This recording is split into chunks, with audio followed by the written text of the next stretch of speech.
عزیز طلبہ السلام علیکم، میں معین الدین آزاد CMM لیکچر سے آپ کے سامنے موجود ہوں۔ آج ہم مومن خواہ مومن کی غزل پڑھیں گے۔ سال اول میں شامل غزل کا پہلا حصہ ہم پڑھ چکے ہیں، پہلی غزل کے 3 اشعار پڑھ چکے ہیں۔ آج ہم اس کے جو دوسرا حصہ ہے وہ کرنے جا رہے ہیں، بقیہ اشعار ہم اس میں کریں گے۔ تو آپ سے گزارش ہے کہ آپ پچھلا لیکچر سماعت کر لیجئے تاکہ آپ ان کا جو مختصر تعارف ہے اسے سمجھ سکیں، تاکہ شعر کی تشریح کرنے میں آپ کو آسانی ہو۔ چوتھے شعر کی جانب بڑھتے ہیں۔ چوتھا شعر ہے تم میرے پاس ہوتے ہو گویا جب کوئی دوسرا نہیں ہوتا۔ زیر تشریح شعر میں شاعر نے محبوب کی بات کی ہے، اور اس میں خوبصورتی یہ ہے کہ جو گویا کا لفظ ہے اس کا استعمال بڑا برمحل کیا ہے۔ تم میرے پاس ہوتے ہو گویا، اے محبوب میں کبھی تنہائی میں بھی تنہا نہیں ہوتا، تم عالم تصور میں ہمیشہ میرے ساتھ ہوتے ہو۔ محبوب جو ہمیشہ عاشق کے ساتھ ہے، وہ عاشق کے وجود کا حصہ بن چکا ہے۔ محبوب جو اس کے وجود کا حصہ بن چکا ہے، اس کی یادیں، محبوب کی یادیں، محبوب کے وہ ساتھ گزارے ہوئے لمحے وہ ہمیشہ عاشق کے ساتھ ہیں۔ عاشق کے لیے محبوب کل کائنات ہے، مرکز و محور ہے، منبع ہے، سب کچھ اس کے لیے ہے۔ اور یہاں یہ سمجھنا ضروری ہے کہ اگر عاشق کو ساری دنیا مل گئی لیکن محبوب نہیں ملا تو کچھ نہیں ملا، اور اگر ساری دنیا نہیں ملی اور محبوب مل گیا تو سب کچھ مل گیا، سب کچھ اس کے پاس ہے، اور اس کی ساری محنتیں، ساری کوششیں، ساری جدوجہد محبوب ہی کے لیے ہے۔ اب شاعر عشق کے اس لمحے، اس کیفیت میں جا پہنچا ہے جہاں پہ من و تو کا سلسلہ ختم ہو گیا ہے۔ جو محبوب ہے وہ اس کے دل میں بستا ہے۔ تصور سے کسی کے میں نے کی ہے گفتگو برسوں، رہی ہے ایک تصویر خیالی روبرو برسوں۔ اب شاعر جہاں دیکھتا ہے اسے اپنا محبوب نظر آتا ہے، کیونکہ محبوب اس کے دل میں بستا ہے اور محبوب کو مرکزیت حاصل ہے۔ عشق میں کئی مقامات آتے ہیں، اب عاشق اس مقام پہ پہنچ چکا ہے۔ ساتھ عزیز طلبہ یہ ذہن میں رکھیں کہ آپ اس کو عشق حقیقی کے حوالے سے بھی دیکھ سکتے ہیں۔ جب ایک بندے کا تعلق خدا سے استوار ہوتا ہے تو اس کو چاروں طرف خدا ہی نظر آتا ہے۔ ویسے بھی خدا ہمارے دل میں بستا ہے، خدا ہمارے وجود کا حصہ ہے، ہم جہاں بھی جائیں وہ ہمارے ساتھ ہوتا ہے۔ من و تو کا سلسلہ، من و تو، جو تو اور یک جان دو قالب نہیں رہے، یہاں پہ یک جان اور یک قالب کی بات ہے۔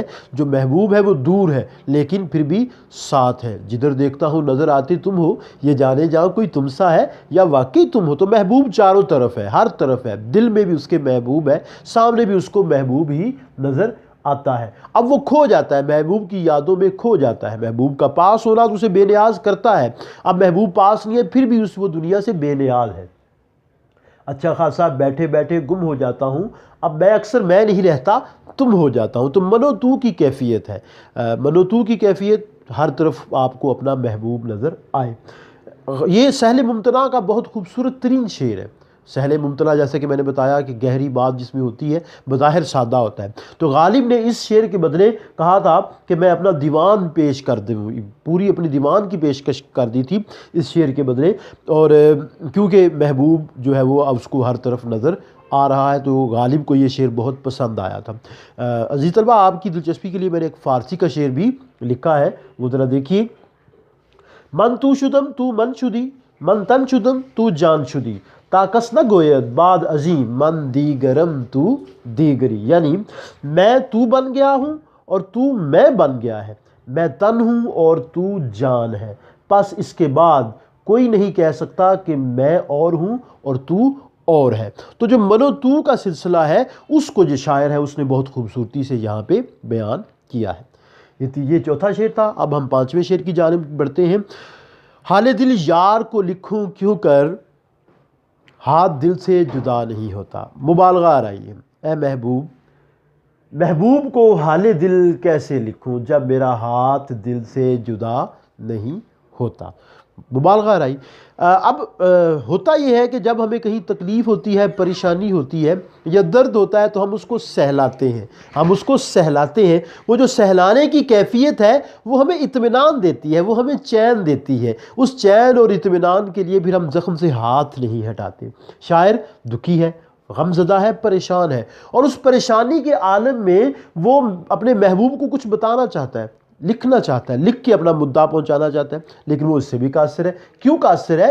کیونکہ جو دل ہے وہ اس کے اوپر ہاتھ ہے، ہاتھ دل سے جدا نہیں ہو رہا۔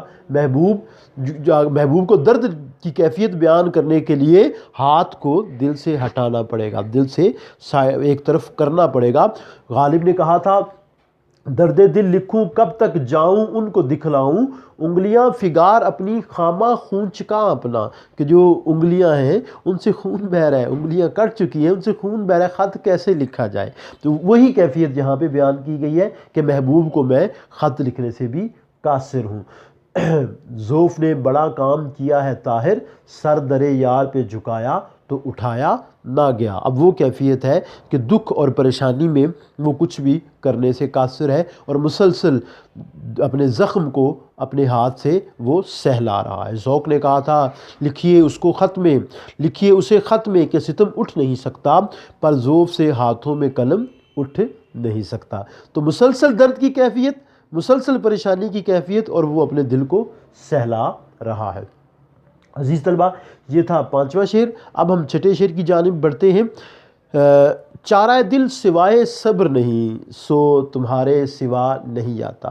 چارہ دل، دل کی چارہ گری، دل کا علاج، سوائے صبر، صبر کے سوا، سو تمہارے سوا نہیں آتا، تمہارے بغیر نہیں آتا۔ یعنی دل کا علاج صرف صبر ہے اور وہ تمہیں دیکھے بغیر نہیں آتا۔ محبوب سامنے ہوگا تو صبر آئے گا، محبوب نظر آئے گا تو چین آئے گا، اور محبوب نہ آیا تو چین نہیں، تو اطمینان نہیں۔ نہ تو آئے گی نہ ہی چین آئے گا، میرے آنگن کی ہری بیلوں کا پتا پتا سوکھتا جائے گا۔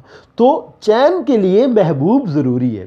جو دل کے، جو عشق کے مریض ہیں، ان کا جو دارو ہے وہ دیدار ہے، ان کا جو دارو ہے وہ دیدار ہے۔ تو وہ دیدار میسر نہیں، اب دیدار میسر نہیں تو پھر صبر کرنا پڑے گا، صبر کریں گے تو کچھ آرام آ جائے گا۔ اور صبر کیسے آنا ہے؟ محبوب کو دیکھے بغیر صبر نہیں آنا۔ نہ محبوب آ رہا ہے، نہ صبر آ رہا ہے، نہ چین آ رہا ہے، اور جو عاشق ہے وہ مسلسل تڑپ رہا ہے، وہ مسلسل بے چینی کی کیفیت میں ہے، اور وہ کہتا ہے کہ میں جو ہے وہ اے محبوب تڑپ رہا ہوں، مسلسل تڑپ رہا ہوں، اور دل کی چارہ گری تمہارا دیدار ہے یا صبر ہے، اور دیدار بھی نہیں ہوتا اور صبر بھی تمہارے ساتھ مشروط ہے۔ عاشقی صبر طلب اور تمنا بیتاب، دل کا کیا رنگ کروں خون جگر ہونے تک۔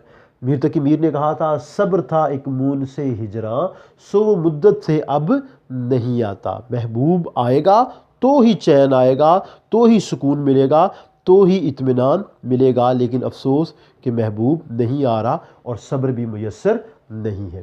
یہ تھا 6ٹھا شعر۔ اب ہم 7ویں شعر کی طرف چلتے ہیں جو کہ مقطع ہے، اور مقطع آتا نہیں ہے لیکن آپ کی دلچسپی کے لیے اس کی وضاحت ضروری ہے۔